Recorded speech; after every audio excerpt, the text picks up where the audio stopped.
Армысыздар, жолдастар, әпке қарындастар. Араға біраз күндерді салып, қолға кітап алып, сұранысты терең зерттей түсеміз біз бүгін. Және де біз бүгін сұранысқа әсер ететін эффекттерді қарастырып өтеміз. Ол қандай эффекттер болуы мүмкін? Біріншісі, көпшілікке қосылу эффектісі, яғни тобыр эффектісі. Өзіміздің қазақтарда өте мықты дамыған эффект. Мұнда тұтынушы барлық адамдар сатып алып жатқан нәрсені сатып алуға тырысады. Яғни жұрт не алып жатса, жұрт не киіп жатса, соны киюге, соны алуға, соны жеуге тырысады. Яғни бізде бұл нәрсе көбінесе қоғамда мода деген сөзбен танылған. Және де қазақтар модадан еш уақытта қалмаған. Енді ол адамдардың жалғыз ойы, осы көпшілікке қосылу эффектісінде жүрген адамдардың жалғыз ойы, қоғамнан қалып қоймай, көппен тең болып жүру болып табылады. Яғни қазақтар айтады ғой, көппен көрген ұлы той деп, сол көппен жүргенді ұнатады осы адамдар. Екінші сұраныстың эффектісі ол талғампаз эффектісі. Бұл эффект алдында аталып өткен көпшілікке еліктеу эффектісіне кері болып табылады. Қарама қарсы.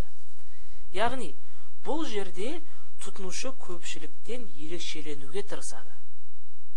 Яғни, олар көпшілік алып жатқан затты алғысы келмейді, көпшілік жеп жатқан тамақты жегісі келмейді, өздері ерекше болып, өзінің сондай бір ерекше жаратылған жан екендігін дәлелдеп тұратын осы эффекттің өкілдері болып табылады. Ал үшінші эффект ол Веблен эффектісі деп аталады. Америкалық экономист, социолог, адамның құрметіне орай қойылған ат бұл. Және де сол кісінің толғаты Торстейн Веблен экономикалық теорияға сондай бір түсінік енгізді. Ол түсінік лауазымын беделін көрсету үшін тұтыну деген түсінік. Яғни кейбір адамдар өзінің қоғамдағы дәрежесін көрсету үшін, атақ абыройын көрсету үшін, әкесінің, атасының кім екендігін көрсету үшін сондай бір ерекше тауарларға, ерекше бір заттарға сұранысын көрсетеді. Және сол заттарды сатып алуға тырысады, және сол заттарды сатып алады да. Сол тіршілік. Енді сұраныс икемділігі туралы түсінікті қалыптастырайық. Енді сол кезекті осы түсінікке берейік. Тауар бағасының өзгеруіне байланысты тұтынушылардың сезімталдық деңгейінің көрсеткіші болып табылады. Қайталап айтайын. Сұраныс икемділігі дегеніміз ол тауар бағасының өзгеруіне тұтынушылардың сезімталдық деңгейінің көрсеткішін көрсетеді. Яғни, егер белгілі бір тауардың бағасы өзгеретін болса, тұтынушылардың іс-әрекеттері бірден өзгереді. Тауарды жаппай тоқтаусыз сатып алуы да мүмкін, немесе мүлдем тауарға назар аудармай қоюы мүмкін, егер тауардың бағасы өзгеретін болса. Алайда, біз білуіміз керек, сұраныс икемділігі тек қана тауар бағасымен байланысты болмайды, тұтынушылардың табысының өзгеруіне де байланысты болып табылады. Кейбір жұрт жақсы табады, кейбір жұрт жақсы таппайды.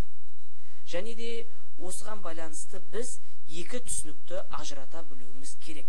Біріншісі, баға бойынша сұраныс икемділігі ол басқаша болады, ал табыс бойынша сұраныс икемділігі ол басқаша болады. Тауар бағасы өзгерген уақытта тұтынушылардың оған сезімталдылығы мықты болуы мүмкін, әлсіз болуы мүмкін, бейтарап болуы мүмкін. Бұлардың әр қайсысы сәйкесінше сұраныс түрін тудырады. Ол сұраныс түрлері икемді болуы мүмкін, икемсіз болуы мүмкін, жеке сұраныс болуы мүмкін. Енді сұраныс икемділігін біз қалай табамыз? Сұраныс икемділігін біз икемділік коэффициентінің формуласымен анықтаймыз. Ол қалай болады?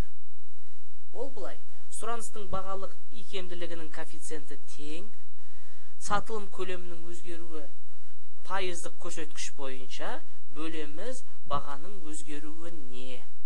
Егер сұраныстың бағалық икемділігінің коэффициенті бірден жоғары болатын болса, онда бұл сұраныс икемді. Егер бірден төмен болатын болса, онда бұл сұраныс икемсіз. Яғни, егер бағадағы кішкене өзгерістер сұраныс көлеміне қатты әсер ететін болса, сұраныс икемді болып табылады. Егер әсер етпейтін болса, сұраныс икемсіз болып табылады. Қайталайын осы анықтаманы. Егер бағадағы кішкене өзгерістер сұраныс көлеміне қатты әсер ететін болса, сұраныс икемді болып табылады. Енді тағы бір айтатын жайт бар. Сұраныс заңы мен сұраныс икемділігін білген адам осы нәрсені білуі қажет. Егер тауардың бағасы көтерілсе, саудадан түсетін табыс көбеюіне кепілдік бола алмайды.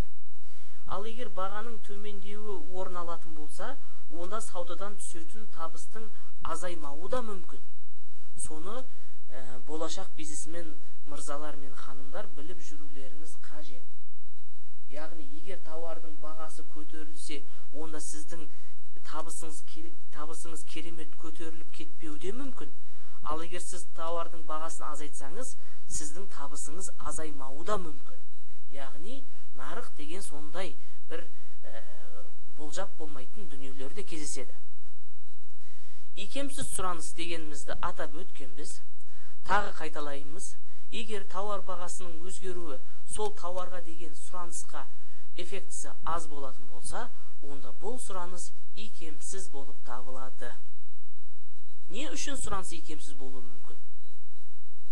Біріншіден, ол тауарлар ең қажетті тауарлар болуы мүмкін. Тамақтар мысалы. Екіншіден, баламасы жоқ тауарлар болуы мүмкін. Үшіншісі, салыстырмалы түрде арзан тауарлар болуы мүмкін. Төртіншісі, тұтынушының амалсыз қалуы мүмкін. Яғни, егер сіз амалсыз болсаңыз, сіз ол тауардың бағасына қарамайсыз. Қандай болса да сол тауарды алуға, сатып алуға сіз мәжбүр болып табыласыз. Біз білеміз, сұраныс икемді болады, икемсіз болады. Егер икемді сұраныс кезде тауар бағасы мен компания табысы бір-біріне қарама-қарсы бағытта өзгереді. Яғни, тауар бағасы өссе, икемді сұраныс кезінде компания табысы кемейді. Ал егер тауар бағасы азайса, компания табысы көбейеді. Ал икемсіз сұраныста тауар бағасы мен компания табысы бір бағытта өзгереді. Яғни, тауар бағасы өссе, компания табысы да өседі. Ал тауар бағасы кемсе, компания табысы да кемейді. Яғни, осындай. Енді бұл сабақтың электронды нұсқалары осы сілтеме бойынша таба аласыздар. Презентациясында осы сілтемеден ала аласыздар. Сіздерге көп рахмет. Сау болыңыздар.